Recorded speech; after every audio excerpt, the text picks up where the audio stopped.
When a loved one goes missing in a foreign country, the feeling of pain and helplessness is unbearable. It's something I know about firsthand, as does this next family, whose own Caribbean vacation left them wondering if their daughter was the victim of an unspeakable crime.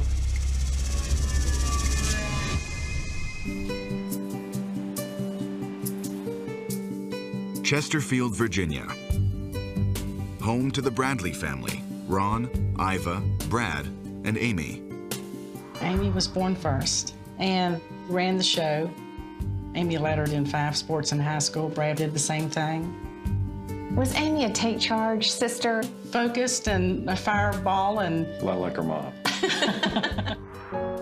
Amy receives multiple college scholarship offers, but chooses the school closest to home. Amy and her brother, Brad, are especially close. Brother, I'll always be there for you. I love you, little brother. Hey! By 1998, 23-year-old Amy has built a life of her own. She has a new apartment and is making plans to pursue a master's degree in sports psychology. She seemed to be as happy as she could, and was very excited about everything at home and how things were going with her life at that point. In early March, Amy's parents call with more exciting news. Her father's employer is sending the family on a 7-day Caribbean cruise. Surprisingly, Amy is reluctant to join them. She was a little apprehensive about the big boat thing and about the ocean, even though she's a swim team coach and swam all her life. Despite her fears, the opportunity to spend time with her family is one Amy can't pass up. On March 21st, 1998, the Bradleys step aboard a 1,000-foot cruise liner and cast off from Puerto Rico. So the day arrives, you board the ship, and you set sail. I looked at them and thought, wow, how special, how great. Everybody looks and everybody's having a great time. And that's what you're there for. Having a good time, enjoying yourself, relaxing, and what you should be doing. On the morning of March 23rd, the ship drops anchor in Oranjestad, Aruba. The Bradleys mark the occasion with a family photo. The wind's blowing and Amy's hair's standing straight up on her head, and we've got Brad and Ronnie in the background, and I'm just tickled to death. After a day of exploring the island, Amy and her family return to the ship for dinner, followed by a calypso party on the upper deck. There was music, and we did the limbo contest, which I won that night. You know, just having drinks, having a good time. Around 1 a.m., the ship sets off for Curacao, a tiny island off the coast of Venezuela. Exhausted, Iva and Ron decide to call it a night. Amy and Brad head to the ship's 24-hour dance club to hear a performance by the house band. We're just dancing, having a good time, until I got back to the room, I think around 4 o'clock in the morning, and I was sitting outside on the balcony, and I think it was around 4:15 or 4:30 that she came in and joined me on the balcony. Shortly after that, Brad decides to call it a night. But Amy is still wide awake. She said she was going to stay out on the balcony and get some fresh air, so told her I loved her and went inside.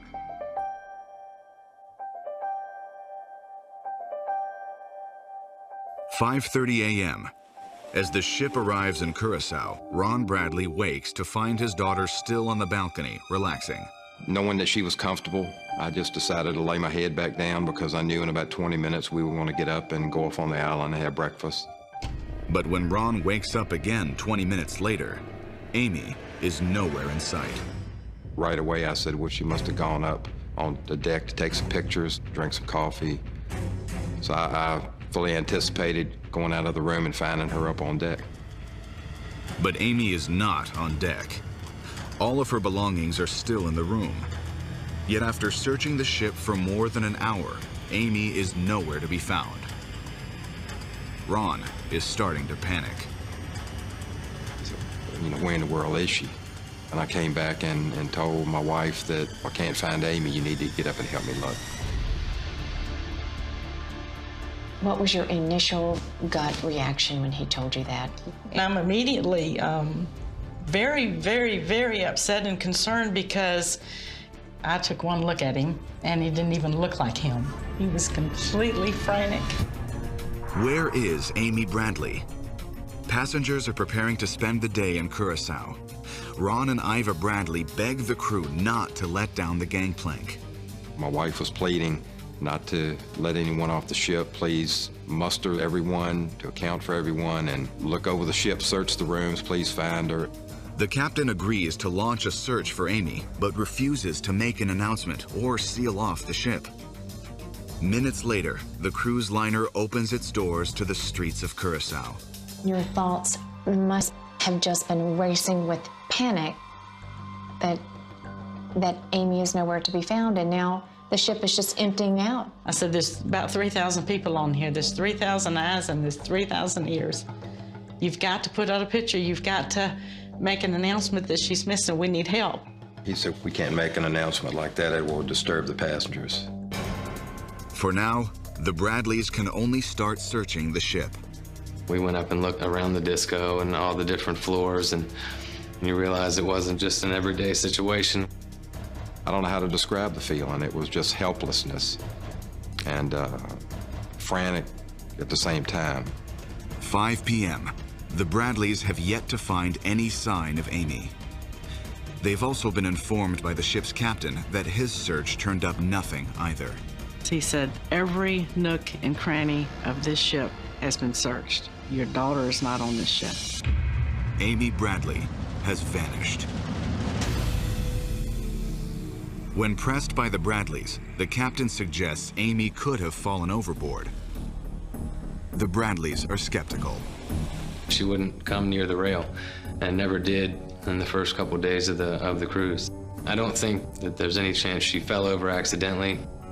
But if Amy didn't fall overboard accidentally, what could have happened?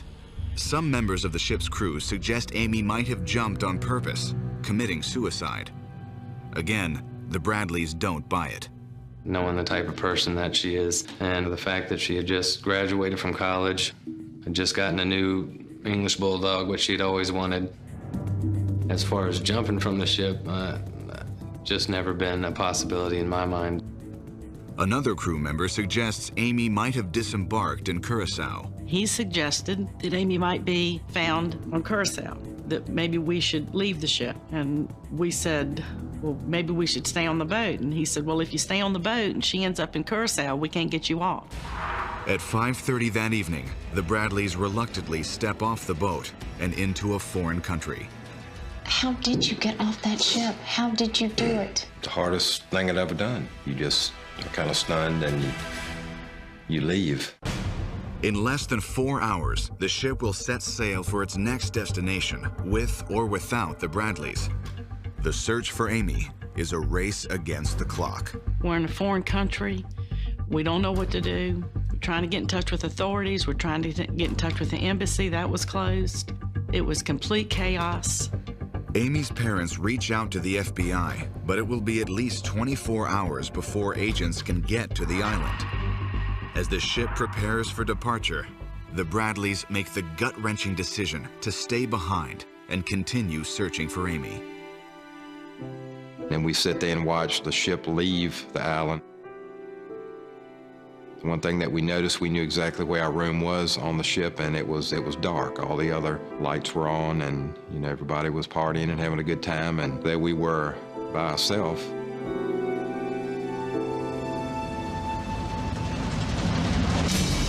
Coming up, a shocking revelation yields a crucial lead and a prime suspect.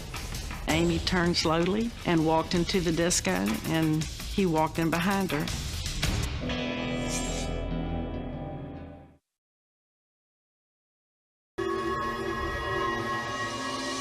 Five days into what should have been a dream vacation, the Bradley family is living a nightmare. Their daughter Amy has vanished from a cruise liner. After frantically combing the ship, the Bradleys disembark and search for Amy on the streets of Curacao. We got off of the boat. I can't really tell you what was going on in those next few hours. We were distraught beyond even being able to explain it. That's when Amy's mother, Iva, receives alarming news from the FBI. It turns out their decision to stay behind in Curacao might have been the wrong one. They'd been in contact with the boat, and actually there was not a thorough search on the boat. They searched the common areas, they searched the restrooms, but they did not search every nook and cranny. Could Amy still be aboard the ship? Accompanied by a team of FBI agents, the Bradleys race to St. Thomas, the ship's next stop, and confront the captain. I looked at the captain eyeball to eyeball, and I told him, I said, "You lied to us. You did not search this ship in its entirety." I said, "It would behoove you to let the FBI on here so we can find out who has Amy." On March 26th, the FBI conducts an extensive search of the ship. They did what they call a bomb search. And they had crew members walking around with Amy's picture folded up in their hand. You know, they were looking here and they were looking there. Meanwhile, Amy's family continues their own search. So now you have rejoined the ship. What are some tips and leads that are coming to you guys? We were just walking down the hallway, and these two college-age girls, they came screaming up to us, just frantic. "We saw Amy with a band member. We saw Amy, and we couldn't find you. Where have you been?" And we said, "Well, we just got back on the ship. What are you talking about?"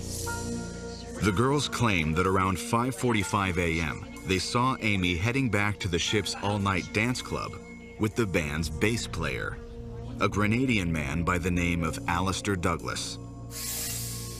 They said they saw them come up the elevator, and then when the elevator door opened to the disco, she turned and they stepped into the disco. So the very last person that Amy was known to be seen alive with is Alistair Douglas. Yes, it's him. Amy's brother Brad also recalls seeing her dancing with Douglas earlier, the night of her disappearance. More importantly, Brad recalls a strange encounter he had with Douglas the next morning. He comes up to me, and the first thing he said was, he said, "Hey man, I'm sorry to hear about your sister." Alistair Douglas's statement triggers alarm bells with the Bradleys, because at that time, the only people that knew Amy was missing were the captain and his security team. That's the only people beside Brad that knew that we were looking for Amy. The Bradleys report the incident to the FBI, and Alistair Douglas is brought in for questioning. Authorities want to know how he knew about Amy's disappearance, even though it was never announced. But Douglas changes his story and claims to know absolutely nothing about Amy's disappearance. What are your next steps? They brought a polygrapher on the ship, and they did a polygraph. Ship security and law enforcement both question Douglas, but there is not enough evidence to detain him. Wow. So you're thinking, he's it. You know, I want to get to him because that is the person that's last known to be seen with my daughter alive. Do you get to him? I never had anything personally to say to him. I was in another world. I was trying to just stay alive. Ron remembers sitting outside of the interview room, and he had to just about be restrained. He came out with a thumbs up and kind of smiling like everything's cool. And it was all I could do to keep my composure at that time. According to the Bradleys, the mystery surrounding Amy's disappearance deepens further when investigators discover that the ship's photo service, which snaps and sells pictures of all its passengers, has somehow lost every photo of Amy. So all of your daughter's pictures are missing. Her pictures were missing about 9 to 10 hours before she disappeared. Out of everyone on that ship, her pictures were the only ones missing. The Bradleys attempt to find out who removed the photos, to no avail. Between the missing photos and the suspicious behavior of Douglas, there is growing concern that Amy's disappearance might be related to some sort of kidnapping conspiracy. My intuition as a mother, somebody's got her. Somebody saw her, somebody wanted her, and somebody took her. Despite searching the ship and interviewing several crew members, the FBI doesn't have the necessary evidence to charge anyone with kidnapping. On March 28th, the Bradleys' dream vacation ends in despair. They disembark the ship one final time and catch a flight back home. I know it had to have been the hardest point in this entire nightmare for you to leave that ship without your daughter? Had I known that, Beth, we would have not taken our treasures on a trip because we came home without Amy. You were absolutely robbed of any opportunity that you had as her mother and as her father to determine her last known whereabouts. Despite their heartbreak, the Bradleys refused to give up and launch a campaign to bring nationwide awareness to Amy's case. It's a dream vacation that turned into a nightmare for Iva and Ron Bradley. We hit the ground running pretty quickly after we got back. It would have been much easier to come home and just crawl in the bed, but that's not how we are. I said, let me tell you what, Amy is counting on us. The Bradleys also announce a $200,000 reward to anyone with information leading to Amy's safe return. But despite the media attention and the hefty reward, 4 weeks pass without any new developments. On April 21st, Brad and Ron decide to return to Curacao to search for Amy once again. We went down to hand out flyers all over the island, and we rented a vehicle and just, went all over the place. Within 24 hours, Ron and Brad receive a critical tip. A taxi driver recognizes Amy from the flyer and tells them he saw her the morning she vanished. He walked up to us and pulled us aside and told us that he wanted us to know that Amy was on that island. According to the driver, Amy approached his cab just minutes after the cruise ship docked on the island. He was waiting at the ship where people got off, and he said she came up kind of frantic, acting, and asked where the telephone was. He said, "I'll never forget her green eyes." She has green eyes. It seems the Bradleys finally have the break they are looking for. With the help of local police, Ron and Brad scour the tiny island for any trace of Amy. It was a crazy search. They were looking in huts and going in the water and crawling up on the back of boats. We were just looking for her, looking for any clues, anything. Then, 4 days into their search, Brad hears an eerily familiar voice. I heard Amy call my name. Pretty distinctive growing up my whole life with the way that she would say my name and call me. The voice seems to be coming from a passing van. So we kind of whipped a U-turn and followed the car that we thought it came from back in all these neighborhoods and little side roads and things. Eventually, Ron and Brad catch up to the van. And we got up to him and just some guy, by himself in the van. So either, we obviously followed the wrong car or heard what I wanted to hear. I don't know, but it was a little bit intense. After nearly a week on the island, Ron and Brad return home empty-handed. We just made a decision to come home because we had done everything that we could think of. Coming up, before Ron and Brad even get home, authorities in Curacao uncover a gruesome piece of evidence. One that could bring the search for Amy to a horrific conclusion. They had found a body.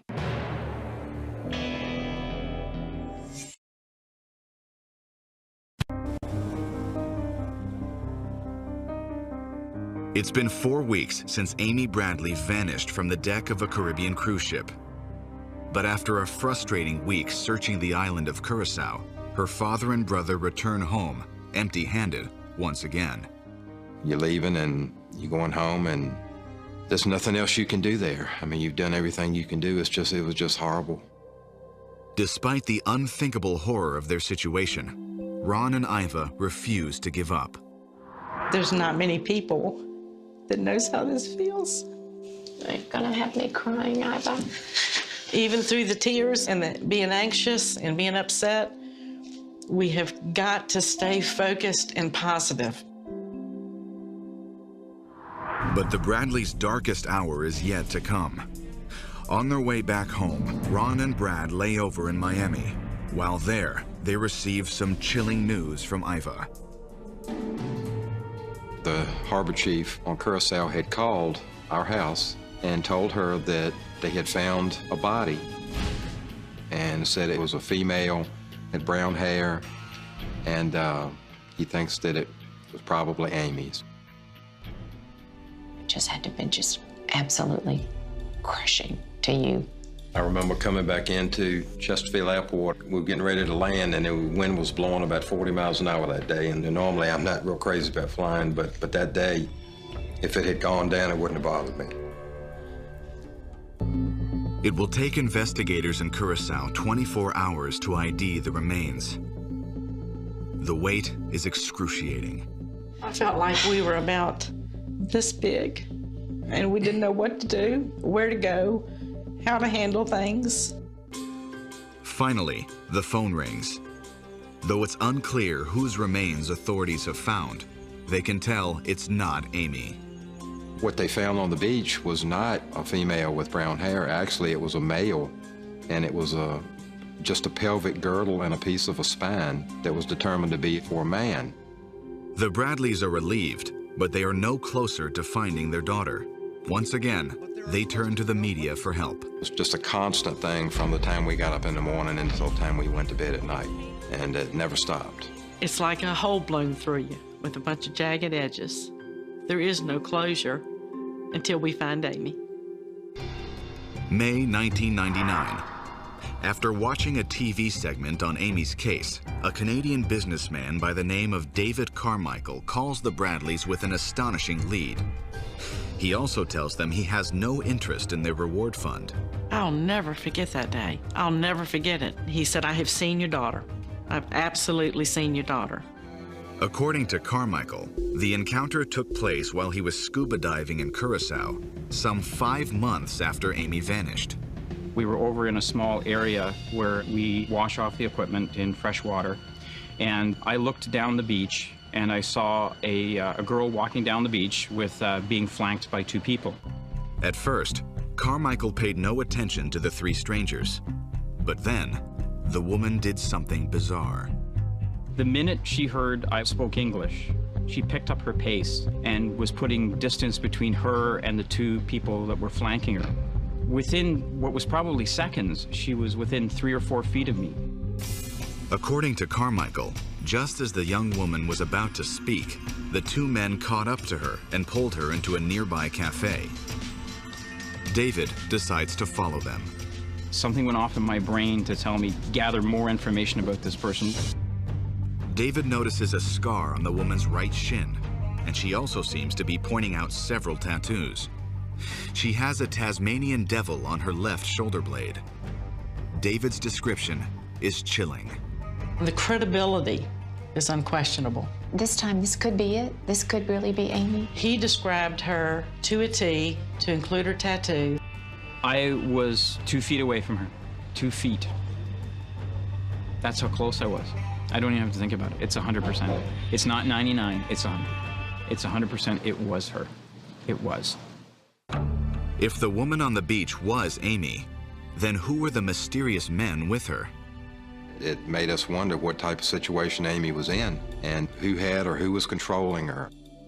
The Bradleys contact local authorities, who search the area where the encounter allegedly took place. They find no sign of Amy. But Carmichael's tip does convince the Bradleys that Amy has been kidnapped. It was just a confirmation of somebody's got her, because she was definitely under control. She was not walking on the beach under her own free will. 3 months later, another man comes forward with additional information that seems to prove, without a doubt, that Amy has been kidnapped. The man's name is Frank Jones. Jones is a private investigator who claims that Amy is being held captive, and that her captors specialize in one of the Caribbean's darkest secrets, human trafficking. People take a look at human trafficking and they go, that's crazy. Go on the internet and type in human trafficking in the United States alone. It will blow your mind. The U.S. State Department estimates that more than 12 million people worldwide are the victims of human and sexual trafficking. And Frank Jones believes that Amy has been forced into sexual slavery. He also believes that if anyone can bring Amy home safely, he can. This is a guy that presented himself as a special forces guy that's rescued people like this. But according to Jones, operations like these take time and tens of thousands of dollars. The Bradleys are more than willing to pay. He seemed to back up what he was saying. He was following Amy. He knew where she was. I say to myself, hey, if that's where she is, let's get this done. Maybe today's today. When your daughter's missing, you're willing to do anything and spend any amount of money if you think it's going to help find her. So that's what we did. Over the next year, Jones and his team of reconnaissance experts conduct operations in Curacao, staking out suspected brothels and drug dens, ultimately concluding Amy is still alive and is being held on the island. As evidence, they send the Bradleys surveillance photos. Some of the shots were Amy's tattoo on her ankle. Another shot was her facing away and a tattoo on her shoulder. She stood like Amy. She was built like Amy. And so we thought it was Amy. On September 22nd, 1999, Frank Jones informs the Bradleys that he's gathered enough intel to successfully extract Amy. But to do so, he'll need an additional $100,000. Ron Bradley borrows the money from his boss. We were able to get the money together by our former employer, who said, hey, if that's where she is, let's get this done. It seems the Bradleys are prepared to bring Amy home at last. Coming up, Beth Holloway ventures to Curacao to come to grips with a staggering turn of events that tests the Bradley family like never before. There were some pretty evil things that happened.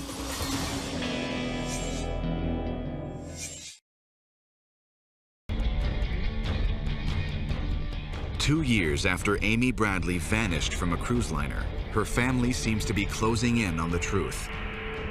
Former Special Forces officer Frank Jones and his reconnaissance team are convinced Amy is being held against her will on the Caribbean island of Curacao. But first, Jones needs a final payment of $100,000. The Bradleys' employer is willing to help out, but wants to make sure the tip is legitimate before he hands over the cash.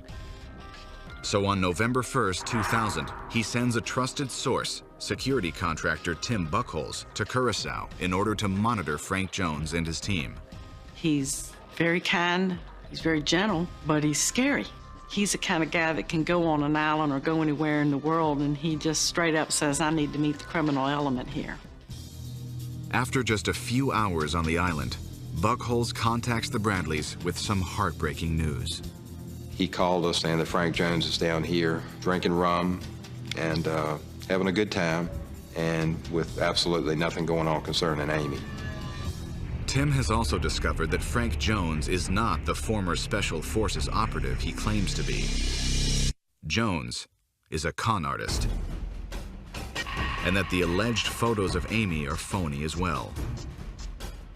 He had gotten copies of that tattoo from us that he took to a tattoo parlor, and they did a stencil and put it on this girl. And they posed her on the beach as Amy in order to get some additional funding. How much money had Iva given to Frank? Frank had actually taken over $200,000 from that family. And it wasn't the family's money, it was donations, and everybody that was giving donations to help find Amy.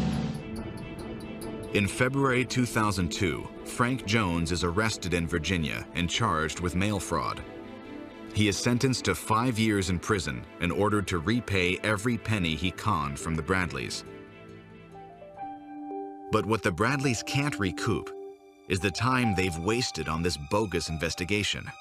Frank Jones stole 2 years of our ability to be able to do the legitimate things that we needed to do to find Amy. I think about it at this point and I get so angry over the amount of time that we lost.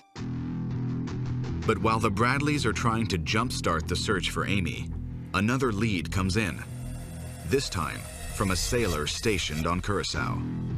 A Navy officer went into a brothel and a girl approached him.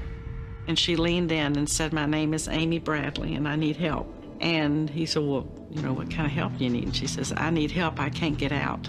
And then somebody motioned her away. The details of the sailor's story are strikingly similar to those of David Carmichael, the Canadian scuba diver who encountered Amy 3 years prior. Because the sailor wasn't supposed to be inside the brothel, he waited more than 2 years to come forward. Since then, that brothel has been burned down. It seems like that a lot of places on Curacao get burned down for whatever reason. Though Amy's trail has once again grown cold, it now seems clear to the Bradleys that Amy has been forced into prostitution. But they are grateful that Amy is still alive.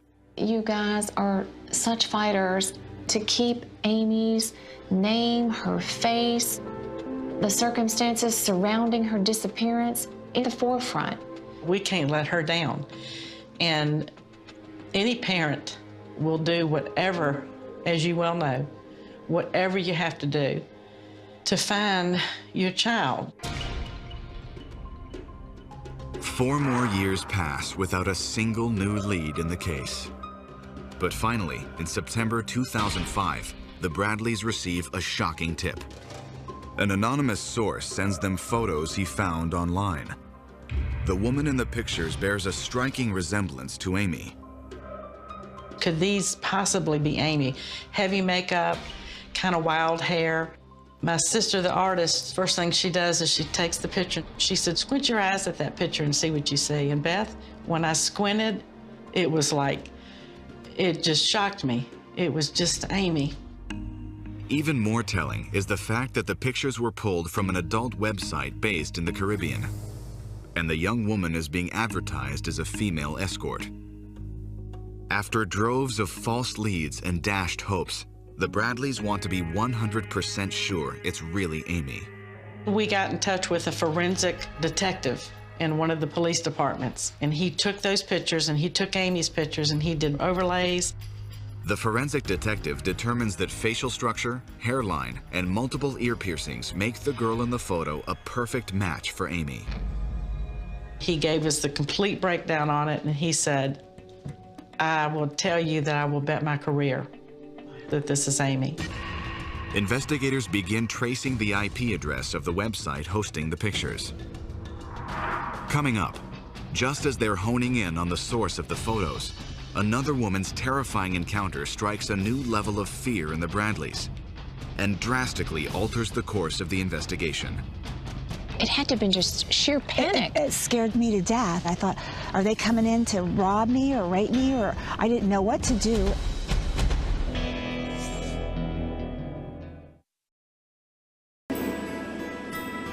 After nearly 8 years of false leads and multiple sightings, shocking photos have been found on a website advertising prostitutes in the Caribbean. The pictures seem to confirm that Ron and Iva Bradley's daughter Amy has been abducted and forced into sexual slavery. When I first looked at the picture, it wasn't the Amy that I know. It wasn't the soft, kind, innocent Amy. The picture looks like a harsh and tormented Amy, and it's tough to look at. Investigators are having trouble pinpointing the exact location of the website's IP address. Until that happens, they will be hard-pressed to move the case forward. But now that they're armed with recent photos of the woman they believe is their daughter, Ron and Iva turn to the media once again, confident someone, somewhere, will recognize Amy, who is now 31 years old. Joining us now are her parents. Someone saw Amy and took Amy from that ship in some way. In December 2005, the Bradleys' tireless efforts yield another breakthrough on the tiny island of Barbados. It involves an Ohio woman named Judy Maurer. What took you to Barbados, Judy? My husband and I went on a cruise. The ship docked in Barbados at Bridgetown, and we decided to go downtown and do some shopping. While using a department store ladies' room, Judy finds herself trapped in a frightening situation. I went into the stall. As soon as I got into the stall and sat down, I heard somebody coming into the restroom, and I heard men's voices. My automatic response was to hide because I was afraid they came in to rob me or, rape me or something. I didn't know what was going on. Gripped with fear, Judy listens as one of the men makes a threatening statement to someone. He must have said 5 or 6 times, "The deal's at 11 o'clock, and you better be ready to go." He goes, "And I'm warning you, you better cooperate. This is my deal, and you better not mess it up." And he just kept saying that. You had to have been just trembling. I was petrified. I was practically holding my breath because I'm thinking, I'm witnessing something that I shouldn't be witnessing. Then, as quickly as they enter the restroom, the men leave. But Judy Maurer is still not alone. Cowering by the sink is a young woman who appears to be in her early 30s. She looked like she's about ready to cry. So I tried to talk to her because I could see that she was just really distraught. So I said, "Well, where are you from?" And she talked so softly that I could barely hear her, but at the time I thought she said Virginia. What the woman told Judy next was unmistakable. So then I says, "Well, what's your name?" And then real softly, she says, "Amy." And What did you do when she said her name was Amy? Well, I said, "Oh, my daughter's name is Amy." She got the most horrid look on her face. Her mouth flew open, and she did a pivot towards me and then starts walking towards me and getting in my space, like this. And she did that 3 times, like she was trying to get me to be quiet. That instant, the men's voices reappeared outside the door. I heard a pounding on the door real loud, and I could hear a man making noises. And then the door flew open about this far. And as soon as that happened, she kind of grimaced and just stood there like she was frozen. Panicked, Judy bolts out of the bathroom and past 4 men waiting outside. She never sees the woman again, or at least for 9 months, when Judy comes across the most recent photos of Amy in an article about missing persons. Judy, I mean, when you saw this young woman's face, did you instantly feel that is the young woman I saw? I'm looking at this picture and I'm going, "Oh my God, that girl looks so familiar. I think that's the girl I saw in Barbados." And when I read it, I realized her name was Amy. Judy ultimately contacts the Bradleys, who alert the FBI. Using Judy Maurer's eyewitness account, the feds create composite sketches of the woman and her alleged abductors. That lead was absolutely phenomenal, lifted our hope, our spirit. I knew she was alive. I know she is alive. But by the time detectives follow up with the department store, no one remembers seeing Amy or her captors. We thought we had finally found her, and that wasn't the case. So it was just back to square one again.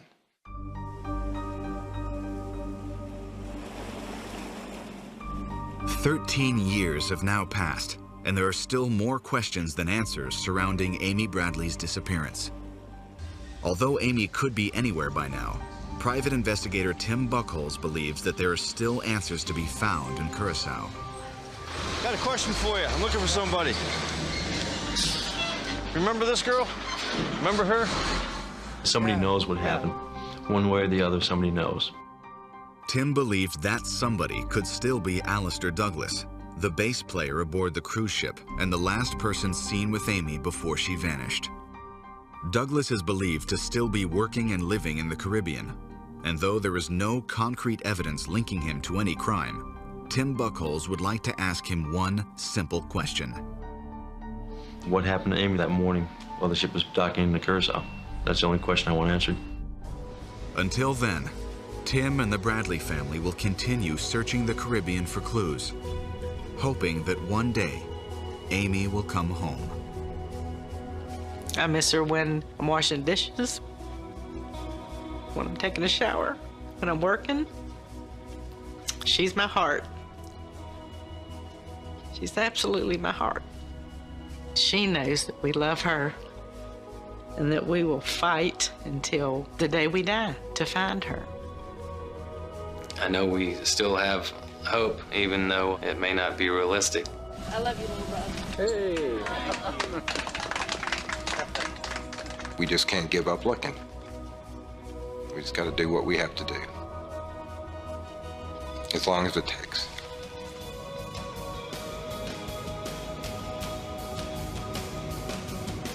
Amy Bradley was last seen in Curacao in March 1998.